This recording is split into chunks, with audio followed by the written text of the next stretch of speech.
It's a dark time. The most lethal witch hunt in American history.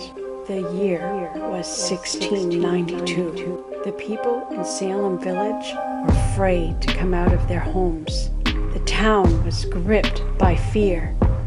Church attendance had been low in recent days, but tonight there would be another trial. More theatrics by the bewitched young girls. Another witch will be tried, perhaps another hanging. Because they didn't want to be seen as standing against the whole ordeal. Because that would be dangerous, as some found out. Who or what fueled the frenzied witch hunt that resulted in over 200 arrests and 25 convictions of 1692? Who were the primary characters during this dark time? We will explore answers to these questions. Mary Perkins Bradbury was my 9th great-grandmother on my mother's side of the family. She was accused, sentenced, and condemned to die for practicing witchcraft. This video is a continuation of her story as we explore how it all happened.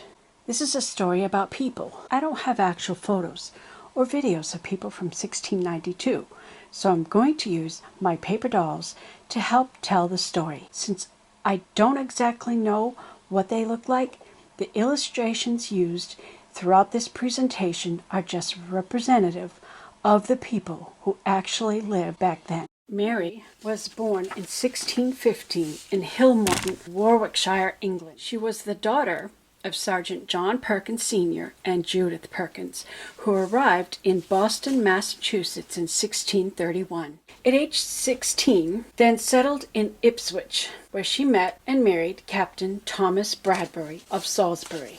Mary caught the eye of one of the most well-known citizens of Salisbury, Thomas Bradbury, and this moved her up in colonial American society. Mary and Thomas were prominent pillars of the community. Thomas was a man of prominence in the colony who came from a landed family. His mother, Elizabeth Whitgift, was the niece of John Whitgift, the Archbishop of Canterbury under Elizabeth I. Thomas was the land agent for Sir Fernando Hoge, a relative who controlled much of what is today York County, Maine. Thomas was the deputy to the General Court for 7 years. Thomas' marriage to Mary Perkins gave him more clout because Mary's father, John Perkins, was a powerfully connected man. John and his wife, Judith Gator Perkins, arrived in New England in 1631 on the ship Lion from Bristol, England. They settled in Ipswich, Massachusetts by 1634, and he represented Ipswich at the General Court. Thomas and Mary were religious people who regularly attended church. They raised 11 children. The Reverend James Allen testified that Mary did many works of charity to the sick and poor. Mary ran a successful butter business out of the home, and Thomas was a schoolmaster, associate judge, and captain of a military company. Thomas was described as one of the ablest men in Massachusetts during his life. The details of what Mary Bradbury was accused of and the premise that convicted her of witchcraft are in my video, The Witch in My Family, posted last year. You can find it on my playlist, Stories from History. Our story takes place in a small Puritan village, which was referred to as Salem Farms because it was mostly farmland. The people's livelihood was based on agriculture. That green area is Salem Village. Today, it is known as Danvers. Now let's meet some of the people who take part in our story. This is the Carr family. George, the old man, is the patriarch of the family. There are some key people in this family you are going to see again and again because in this story, relationships are important. Samuel and Zerubbabel Endicott are part of the Carr gang. Most of the events in our story took place in and around the newly formed Puritan church in Salem Village, when they separated from the main church in Salem town. The church is located on Old Meeting House Road. This little church has had a rough start. It has already been through 2 preachers, and things are not going so well for the third. Here's the first preacher, Reverend Bailey, and his wife. The church was not very consistent with paying this preacher. Observe who his wife is. Why, that's Mary Carr from the Carr family. Her sister, Ann Carr, came to live with them. During that time, Mary lost 3 babies, one right after another, and then Mary died. Reverend Bailey was loyal to the church for about 8 years, but after all this hardship, he decided it was time to leave.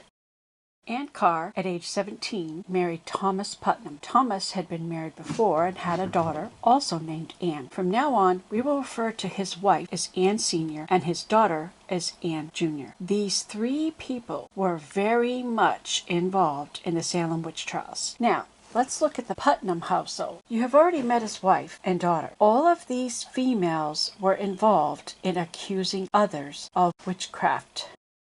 Mary Walcott and Mary Lewis are servant girls who also live in the Putnam household. You already know Ann Sr.'s trauma that she suffered while living with her sister. Well, Ann had also lost a baby and she's now pregnant. Ann Sr. was in a very delicate state of mind. Both of these servant girls, Mary Walcott and Mercy Lewis, had lost their parents. Mercy suffered a lot of trauma with multiple Indian attacks that killed so much of her family. She's the maidservant for Mrs. Putnam. How convenient for Thomas to have 4 key witnesses under his control.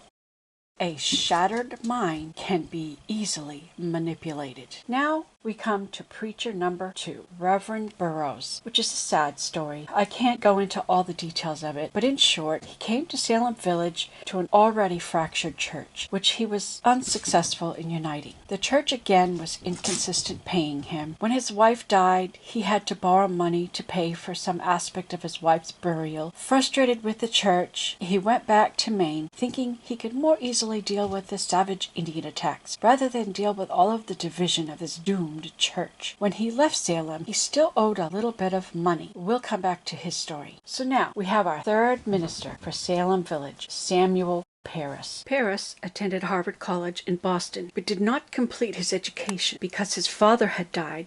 So he went back to Barbados, which is an island in the Caribbean, to run his father's sugar plantation, but he was unsuccessful at that. He then decided to study for the ministry. While in Barbados, he had purchased 2 slaves, John Indian and Tituba, a married couple. Puritans don't like to separate the slave couples. He brought them to Boston, where he met and married Elizabeth. They had 3 children, Thomas, Betty, and Susanna. Nobody seems to know how it came to be that his niece lives with them. John works out in the field, aware that Parris doesn't seem to care for the feelings of his servants. Tituba is very much involved in the children's lives, every aspect of their lives. Tituba is a fascinating storyteller. 9-year-old Betty is thrilled with Tituba's fantastic stories. She can tell such wild stories of Indian attacks, Van demons, and witches.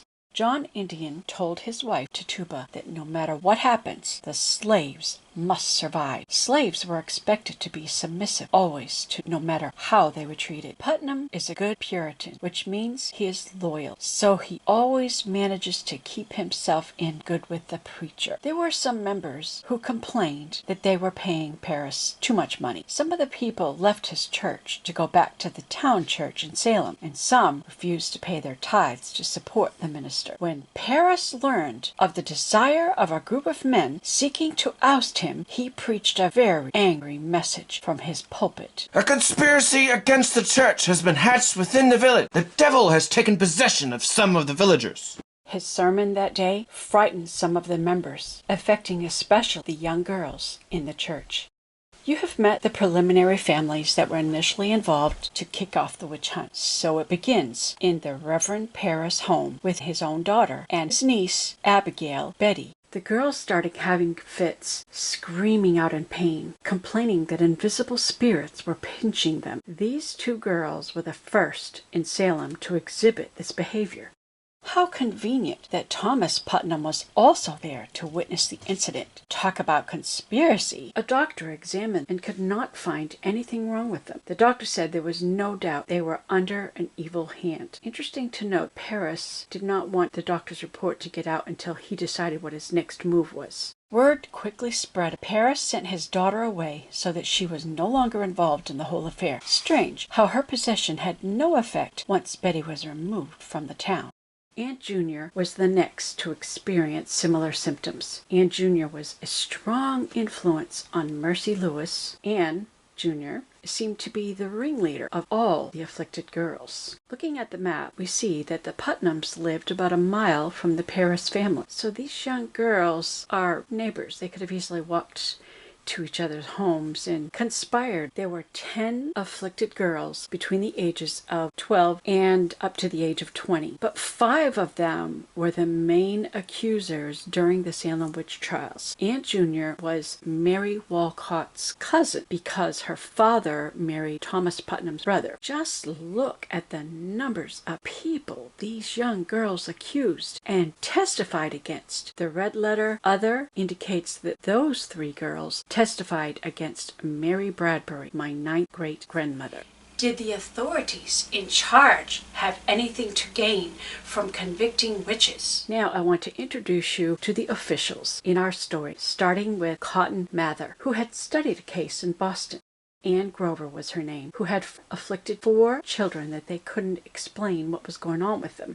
He wrote very vivid descriptions of how the children behaved in his booklet called Memorable Providences, which was very widely distributed throughout the New England colonies and probably had a great deal of influence on the Salem witch trials.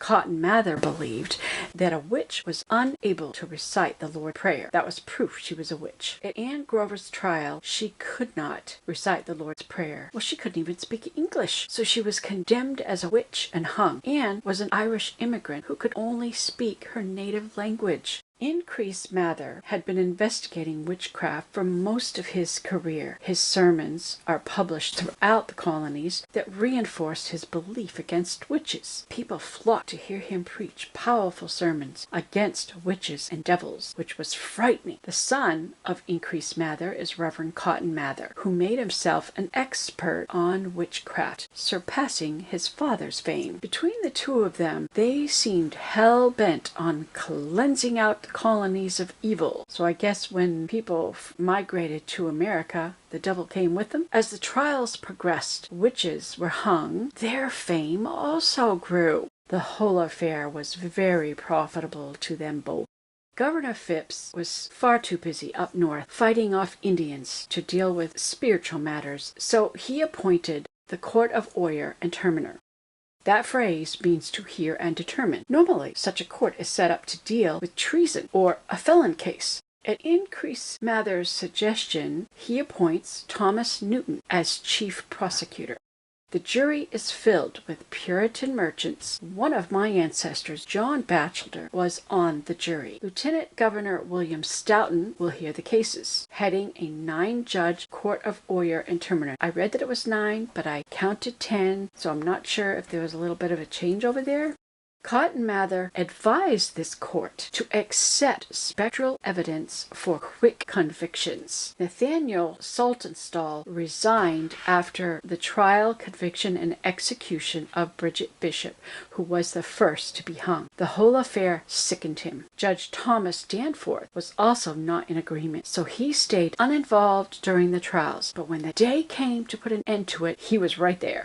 John Hawthorne, he was one of the most zealous leading questioners during the trials. He was relentless in seeking condemnation of the accused. Thomas Putnam and John Hawthorne, they seem to be working together to rid the colony of evil witches. Is that really their intent? Hawthorne became known as the witch judge, and Thomas the witch hunter. Thomas wrote letters to Judge Hawthorne and Sheriff Corrin to praise them for their great work and to offer his assistance. Humbly craving continually your prayers and help in this distressed case, So praying, Almighty God, continually prepare you, that you may be a terror to evildoers and a praise to them that do well. We remain yours to serve in what we are able. Sounds like a self-righteous guy. Thomas became the court recorder. All but one document in my grandmother's case was recorded by Thomas Putnam's own handwriting. All the court records of the Salem witch trials were given to Cotton Mathers in hopes that he would write favorably about them and about the whole affair. So who is seeking fame and fortune here? Salem Village was being ripped apart by apprehensions. More girls were becoming afflicted by so-called witches. The fear of Indian attacks always looms around them. As the cold winter sets in, food becomes scarce. The once friendly neighbors are now turning against each other, fighting over property. It's a perfect cauldron for witches and warlocks. Puritans firmly believe that everything is caused by divine power. God is the source of all things good, but the devil is to blame for all things bad. Here's a list of so far in our story how many women who were executed, convicted of being a witch. With every person's name, there is a whole story behind them. But I can't go into all that because I want to focus only on the important people as it relates to Mary Bradbury. Cotton Mather never denounced the use of spectral evidence, but defended it, saying, "These trials may promote such a pious thankfulness unto God, for justice being so far executed among us, I shall rejoice that God is glorified." Let's take another look at each of these charges and see if we can't make sense of it. Spectral evidence is based on visions that the accusers reporting what they saw or experienced. The people of Massachusetts Bay believed that witches had the power to transform themselves into animals and send them to haunt others. It was also believed that witches had the ability to shapeshift themselves into such things as animals, like black cats, birds, or in Mary's case, a blue boar, which attacked the father's horse, causing Richard to fall outside her home one Sabbath. Do not doubt that a wild boar upset Richard Carr's horse that night. It was dark, and in the moonlight, dark things will have a blue cast to them. Zerubbabel Endicott, friend of the Carr family, also backed up the story of Richard Carr's horse being upset by Mary's specter. They believed witches had special powers and that they cast spells. In her case, she cast a spell to cause a man to lose his mind. Now, the death of John Carr was also added to Mary's charges. John had fallen in love with Jane True, Mary's daughter, and his heart was broken, but she refused his marriage proposal. So he kind of went out of his mind. So the Carr family used that situation to further testify against Mary. They assumed she must have bewitched John. Ann Putnam Jr. claimed that John Carr's ghost visited her to corroborate the story that Mary's specter killed him. Remember, the Carr boys are brothers of Mrs. Ann Putnam, Ann Sr. There was one sane member of the Carr family who spoke Mary's defense. He tried to diminish the maniac fantasies of the Carr family plot, but it didn't have much effect on the court. He also married someone from the other side of town. The merchants lived, which also kind of set him a little bit apart from his family. She cast a spell on the weather to create a storm, and I suppose the voodoo butter cast a spell on everyone on the ship, though. Mary was a butter maker. She sold butter to Captain Smith. The voyage from England took more than 2 months. They had no refrigerator to keep butter cool. The butter could have very well gone rancid and developed maggots. Even their drinking water was subject to spoil, so it was much safer for them to drink beer than the water, and there was a daily ration for how much beer they could have. The food wasn't all that great either on these voyages. Sanitation and personal hygiene was nearly non-existent. Sickness was a very common occurrence that happened on these voyages. With all the sickness going on around, people can imagine all sorts of things, such as a blue specter in the moonlight. The Puritans were far too eager to lay blame to satanic forces when anything went awry. Some of these ships were quite full, and if the seas were particularly rough, there were many perils the voyagers could face. The Atlantic Sea gets extra rough during winter months. Storms could take out the mainmast. Horses could be lost overboard. I looked up the passenger list. Mary was not on the same ship as the Carrs and the Endicotts. She was still back in England to sail on the next ship, so she must have sold the butter while she was in England. They just conveniently all decided to gang up on her with their vendetta against Mary Bradbury, which was fueled by their ringleader. Most of these incidents happened 20 years prior to 1692. Bitter people tend to pass their bitterness onto their children, and when bitterness takes root, it defiles many. Mary herself had turned down a marriage proposal from George Carr. That's why he's not so happy. Those were the actual charges made against Mary Perkins Bradbury. And it was those very same things that convinced the court that Mary was a practicing witch. On September 9th, she was sentenced to be executed by hanging to take place on September 22nd. Meanwhile, she was kept in a cold, dark dungeon waiting for her doom. Let's take another. How did it get so out of control? Mather also suggested they do invasive body searches for any witch marks, such as unusual teats in strange places, including very private places. The accused women were treated very badly. No respect, no dignity, and certainly no defense. They were not even allowed to have a defense lawyer to speak on their behalf. Even if there were positive testimonials on their good character, somehow the spectral evidence used against them had more weight in convicting them. Mather was right. Once admitted, nothing can stand against it. Without going into all the sordid details of Reverend Burroughs, I'll just say this. They went to Maine, they arrested him, they brought him back to Salem, initially to settle a debt that he owed. He had every intention of settling that debt. They also owed him money, because remember, the church wasn't very faithful about paying their ministers. They owed him some back debt. Well, finally, when all the debt got settled, in the process, he got accused of witchcraft because of the damning testimonies of the afflicted girls, namely Mercy Lewis. With her fantastic tale, she convinced the court, and specifically Cotton Mather. Cotton Mather claimed that Burroughs was the king of all witches. The real problem that Burroughs had was some ill will between himself and Captain John Putnam. I tell you, those Putnams, they hold grudges.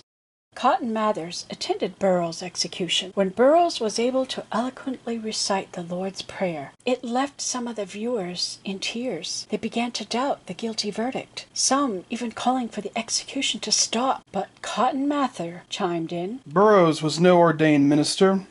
The devil has often been transformed into an angel of light. And that seemed to suffice. And so Burroughs was the first man to be hung as a witch. Burroughs was a man of God, a preacher, and probably a good one, but they killed him. He was better off fighting Indians than the crazed people of Salem Village. The victims' lives were ruined, their testimonies destroyed by these evil deed-doers. A lot of pain was inflicted on families and family members who suffered the losses of loved ones, properties, and their wealth. Did the accusers have anything to gain? Ann Jr. was 12 years old and made accusations against 68 people that year. This made Ann Jr. a star in her father's eyes. Ann Jr. felt very important during this time, as did the other young girls who played this evil game, accusing people and pretending to be tormented by them. The other girls copied everything Anne did or said.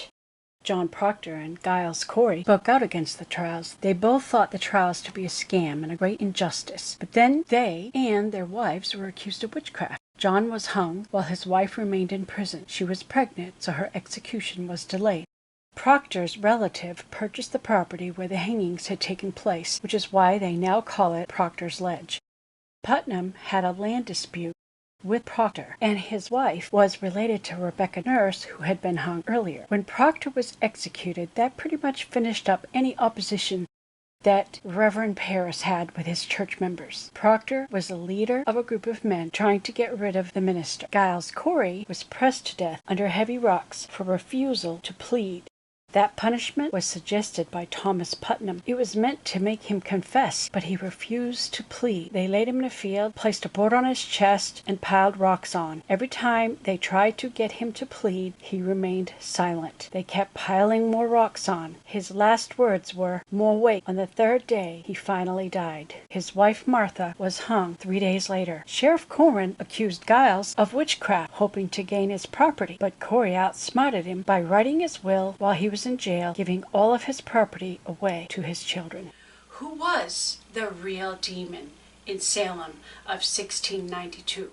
You have seen the role the girls played in accusing Mary, as well as the Carr family, along with the Endicott boys, ganging up on her. But there were authorities in charge who let all of this happen. I have focused mainly on 4 of them, but there were judges, excluding Nathaniel Saltonstall, who bowed out early, and Thomas Danforth, who remained uninvolved until the end to stop this madness. These men were all guilty of condemning an innocent people, mostly helpless women, sentencing them to die. But there were also 12-member jury who took part of the execution of 20. 19 hung, 1 pressed to death, and 5 died in prison. There were over 200 still waiting in jail. The convicted person's property was stolen from them, and their families sometimes given to the accusers, and other times given to the court officials. Yes, there was an evil presence in Salem, Massachusetts, but it was not from witches. It was all the demons who took part in crucifying innocent people, and there were many demons involved. They were bred by power-hungry, fame-seeking, greedy, and revengeful, bitter people who wielded their positions to bring harm to others, in order to inflate themselves for fame and fortune. Truly, the love of money is the root of all evil. The Reverend Paris made sure that his sermons fed the witch hysteria, almost as if it was a planned attack. He could have honestly been trying to root out the evil that he felt had crept into the town. But it seemed that the Salem witch trials eliminated most of his opposition. Makes you wonder. Not only that, but nearly all of the accused were enemies of Thomas Putnam as well. In days past, Thomas Putnam was an influential man of Salem, but in recent days his power and influence had been waning. When they established the new church in Salem Village, he thought that would give him more power. Somehow he did gain much power during the Salem witch trials. Nobody wanted to be his enemy. Judge Hawthorne and Jonathan Corwin welcomed Thomas Putnam's assistance in hunting down witches. No one was more zealous than Thomas Putnam. He personally accused 43 people. 12 of them were executed, while 2 others died in prison waiting for their trial. Thomas Putnam was in control of 4 of the primary accusers. That's his wife, who did some of the testifying. She didn't actually personally accuse anybody. Do you suppose they were all influenced by his words at home? The whole Thomas Putnam household was filled with traumatized girls. They claimed they were tormented by the witches. They probably were tormented from their own traumas of their life. The girls became famous with celebrity status. During the witch trials, they were given invitations to nearby towns to identify other witches. It seemed highly likely that the girls were under peer pressure from Anne Jr., following her example, acting out a role. The sad part is that the adults in the room believed them all. The testimonies from these young girls brought about the convictions and executions of 20 people. 200 in all were accused. Later, when Governor Phipps forbade the use of spectral evidence, the girls became once again irrelevant. Why were there so many confessions and convictions? But there were confessions, you say. Yes, a confession was the only escape. If you denied being a witch and spectral evidence was brought before the court, you were condemned. But if you confessed to being a witch, you could live. You would just have to do time in prison. Those kind of odds, no wonder there were confessions. So out of fear, neighbors accused neighbors. Children accused their own parents or grandparents. There was greater attendance to the trials than there was at church at the time. Nobody wanted to be seen as opposing the trials. Nobody except John Proctor and Giles Corey, I suppose. It also led to the only entertainment of the day. Young girls put up such great performances, twisting and turning their bodies while they were afflicted by the so-called witches. They had it down to a science. If the accused turned their head, they would react a certain way. If the accused looked at them, they would could scream in pain, claiming being pricked with pins or whatever. If you read the testimonies of the girls, they're almost exactly worded, word for the same. Were there really any witches in Salem? There are so many horrible stories in this whole affair. I have just covered a few of them, but I think you get the picture of all the factors that played into this dark point in American history. The real afflicted ones were not the young girls, but the innocent victims who got caught in a trap where they were rendered helpless. By the time of Mary Bradbury's trial, 11 people had already been executed. She was accused in May. Her trial was in September. She was convicted September 9th. The date of her hanging was supposed to be September 22nd, which is the day that 8 other people were hung, and the last day that anyone was hung in Salem. 114 people signed a letter testifying to Mary's good character. Her minister and her husband also testified to her excellent character, but the spectral evidence of a few people swayed the court to condemn her. You can find her plea of innocence in the archives of Salem witch trials. 14 years after the trials, Ann Putnam Jr. made a public apology to the church for her part, but she claimed she was just a child, so she was under a delusion. And I think she did this so that she could become a member of the church. In the aftermath of the trials, Reverend Parris confessed to his part, but he too blamed the devil for putting him under a delusion. The people did not fully accept his very weak apology, so his time at Salem Village came to an end. Governor William Phipps had the victims' names stricken from the records. Salem has erected 3 monuments, 2 in Salem, 1 in Danvers, to memorialize the victims and testifying to their innocence. After Samuel Sewell's public apology, the jury members signed a letter of apology for their part in the Salem witch trials. That letter was written by Thomas Fisk, which my ancestor John Batchelor and some of the others signed. They basically claimed ignorance, not fully understanding the powers of darkness, but admitted to being instruments of condemnation. Everyone declaring the innocence of the victims. That means there were no witches in 1692, at least not in this trial, not in this story. None of the executed were actual witches. The irony is that modern-day witches flock to this famed so-called witch city of Salem, Massachusetts, that had no witches. What finally brought an end to the madness? It is true that the Salem witch trials were the largest and most lethal witch hunt in American history. It was a very dark time, but compared to what happened in Europe over the course of 300 years, where around 500,000 people were executed, what happened in America was small and short in duration. Yes, America did wrong, but she corrected herself much faster than the rest of the world did. And that is one of the great things about America. When she does wrong, she corrects herself. As in the case of slavery, America was one of the first to abolish slavery. I bet you didn't know that America was electing black leaders as early as 1641. Great Britain did not elect a black leader until 1987. Russia elected its first black leader in 2010.